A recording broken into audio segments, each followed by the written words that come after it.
Saturday evening, everybody.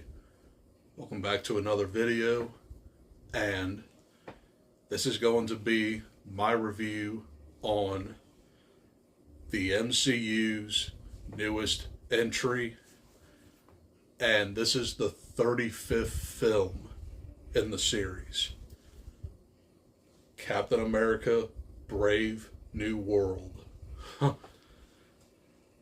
So let's talk about it.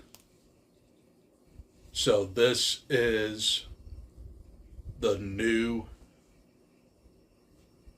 era of Captain America, if you will, and Sam Wilson is now Captain America. So we already know that. But as a refresher course, at the end of Endgame, Steve Rogers gives Sam Wilson his shield, and he takes up that moniker. So,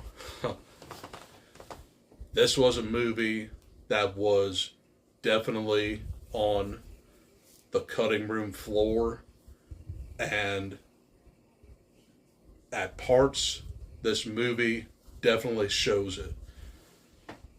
I think this was in development with Falcon and the Winter Soldier, but it just took way too long to make. So there's a lot of stuff that you can unpack with behind the scenes stuff. So first off, Anthony Mackie is your new Captain America, which will probably divide people. But if you have seen Falcon and the Winter Soldier, you definitely are familiar with this new era. So, this stars Anthony Mackie, Danny Ramirez, and I'll have to look at the actor's name, but the character is Isaiah Bradley. And Isaiah Bradley was one of the original Captain Americas. So he took the serum and all that, but he was experimented on by the military, and he was put in prison for 30 years. So if you've seen Falcon and the Winter Soldier, you kind of know the backstory behind Isaiah Bradley. And I gotta be honest, he was the most interesting character in this movie. So, that already hurts my interest in a new era of Captain America. Now, I gotta be honest, Captain America isn't really my favorite Marvel hero.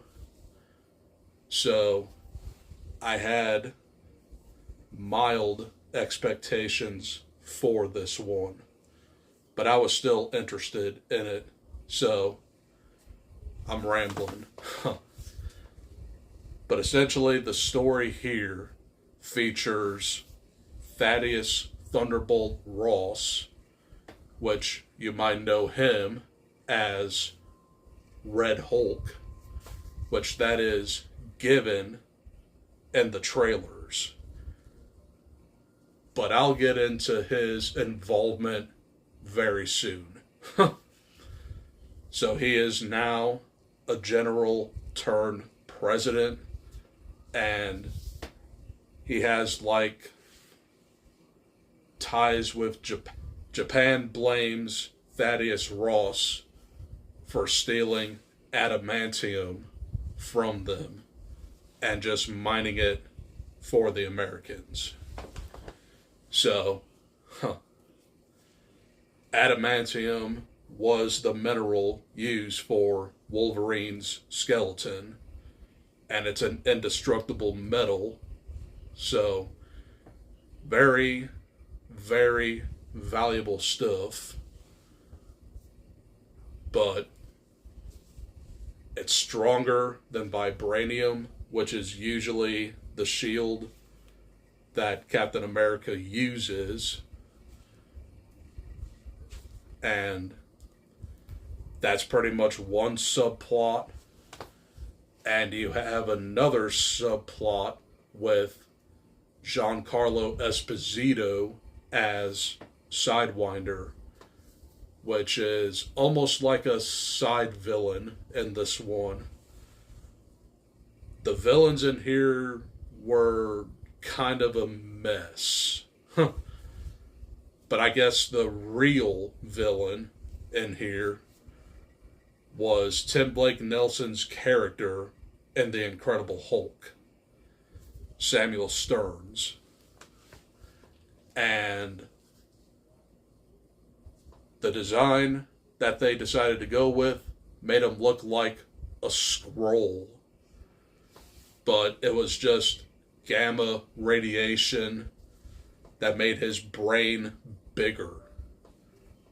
What? So, very odd choice to follow up The Incredible Hulk, which was a movie that is nearly 20 years old, and the second MCU movie ever. Now, I'm not that big of a fan of The Incredible Hulk. I mean, I think it's fine, but it is very forgettable. So, that's another subplot. This is following up The Incredible Hulk, Falcon and the Winter Soldier, Eternals, and Endgame.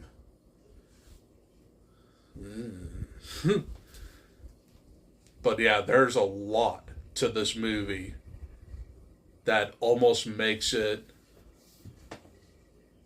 not as entertaining as the other three, which this is currently the worst rated of the four, which makes sense because this story is all over the place. But you also have Joaquin Torres as the new Falcon, which I thought was okay, but he just appeared there, and he was like barely even in Falcon and the Winter Soldier. I didn't even know who this dude was until they mentioned him to be the new Falcon. I'm like, okay. But that's another thing that this movie really missed an opportunity on, was bringing Bucky into the fold. There's a spoiler alert here, but he does have a little cameo, so that did make me somewhat happier. But going into the main draw of this movie, Red Hulk is only in here for not even 15 minutes. And Harrison Ford as a step-in for William Hurt really made the character somewhat better, and it humanized him. But having the inciting incident as your entire movie really, really bogs this down. So essentially, Red Hulk gets hotter as he gets angrier, making him red. So, could have been better, but you only have the one scene with Red Hulk, and they pretty much gave it away in the trailer. If they would have had at least another couple scenes with Red Hulk, I guarantee you this movie would have been a little bit more decent, but they focused way too much on the most uninteresting villains, and they are automatically forgettable.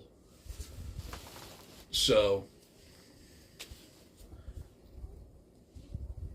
I thought this movie was fine, but it's gonna be a very hard rewatch for me because I don't know if I will rewatch this. It's very hard to like replace a very iconic superhero with a successor. Which, I mean, I know the whole arc with Steve Rogers going back in time and coming back as an old man. That does make sense. But then you get the whole aspect of Steve Rogers magically appearing in either Secret Wars or Doomsday. But that's just a rumor right now. I don't know if it's going to happen. But it just doesn't feel earned. So, take it for what it is. This movie is fine, but it is nowhere near the top of my MCU ranking. It's probably in my top 30, probably. So, honestly, I wanted this movie to be entertaining, which it was at some parts, but it's very forgettable. And I just saw it yesterday. So for that, my final grade for Captain America Brave New World, I'm going to have to go like a C minus. So Marvel is kind of a standstill right now. I'm hoping that Thunderbolts is awesome, and I'm hoping that Fantastic Four First Steps is awesome. Otherwise, we're going to have another mediocre MCU year. So we'll see what happens when Thunderbolts drops on May 2nd, and we'll see what happens when the Fantastic Four First Steps drops on July 25th. Obviously, I can't wait for those. But this one